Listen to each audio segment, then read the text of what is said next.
episode 7 out, and I can say that it was one of the best episodes ever. Even though we didn't get to see Jamie and Claire much, I loved how the different storylines were conveyed in this episode. The tension, the action, the confusion.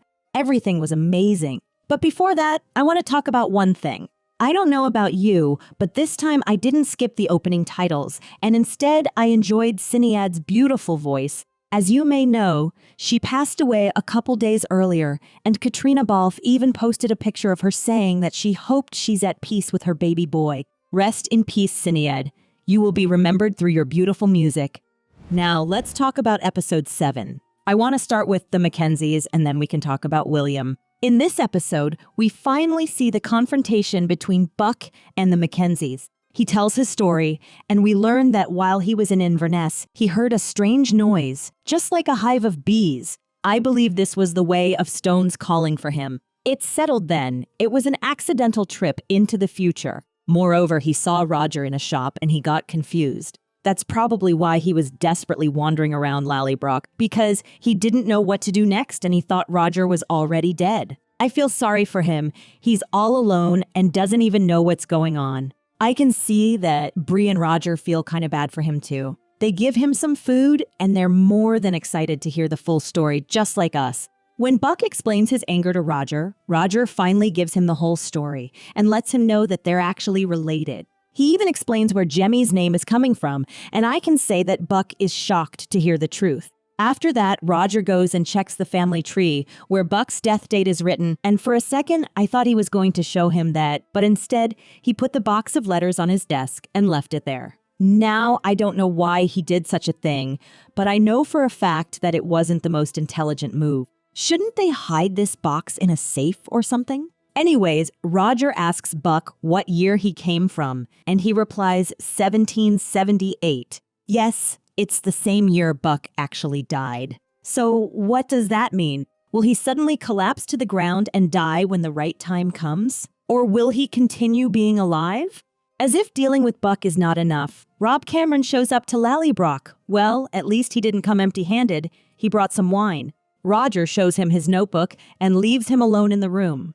Now, that's the second mistake. How can you leave him on his own? Anyways, we see that it's time for dinner, and while Buck is all alone, Rob Cameron enjoys his time with the McKenzies. He doesn't deserve a nice meal or a good time with the McKenzies. No, I'm not stony-hearted. I just know what he will do in the future.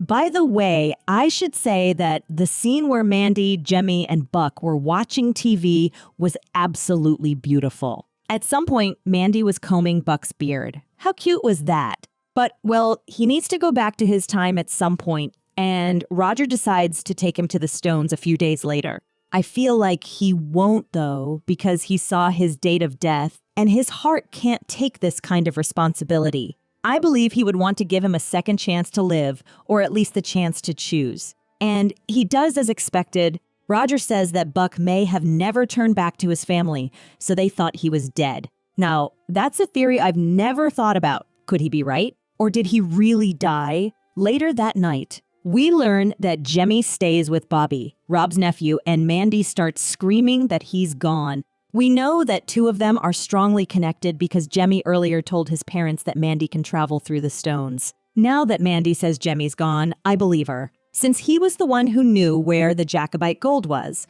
Rob took him and forced him to go through the stones. Roger immediately figures it out and drives to the nearest stones. When he arrives there with Buck, they see that Jemmy's scarf is near the stones. I believe he left it on purpose so that his family knew what happened to him. Now that's all about the McKenzies.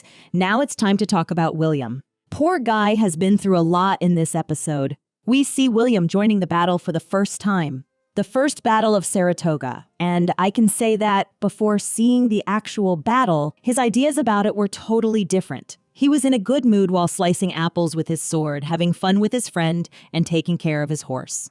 I know I've said it a million times before, but I still believe the idea of war and being a hero is just a fantasy for William, and the reality of it is just jarring. He learned it the hard way. Right before the battle starts, he was talking about his love for Rachel. I knew it. I knew from the beginning that he had feelings for her. I'm really sad to hear this because I really want to see Rachel and Ian together, and I want William to be Ian's bestie. But who knows? Maybe it's just a whim for William. We don't know yet. Also, while he was confessing his love, his friend got shot in the head and died immediately. Now, that's a brutal way to start a battle. Then we see the British are attacking with cannon fire, and William couldn't even understand what had happened for a short amount of time. After that, he gets up in pain and starts running with his sword. He wants revenge, and he kills anyone who stands in his way. Now is the time our lovely William has turned into a monster. He just lost it and even killed a man with his bare hands. When the battle's over, we see that William is a broken man now. I believe he's no longer the man who wants to be a hero. Now everything's about revenge. He's changed now, and nothing will be the same for him. His point of view has completely changed, and now he knows the true meaning of a battle. It's not glorious. It's messy, brutal, bloody, and everything about it is just bad. Seeing that everyone is celebrating their victory with their drinks, he gets puzzled once more. He sees that nobody really cares for the soldiers that passed away in the battle. This episode gave us no clue about what has happened in the revolutionary side of the war, and the only thing we saw is Jamie's unconscious body at the end. I'm dying to know what has happened for real, and how things ended up that way. I mean, what happened to Jamie? Will William find and help him? Will he be okay? I need answers, and I need them now.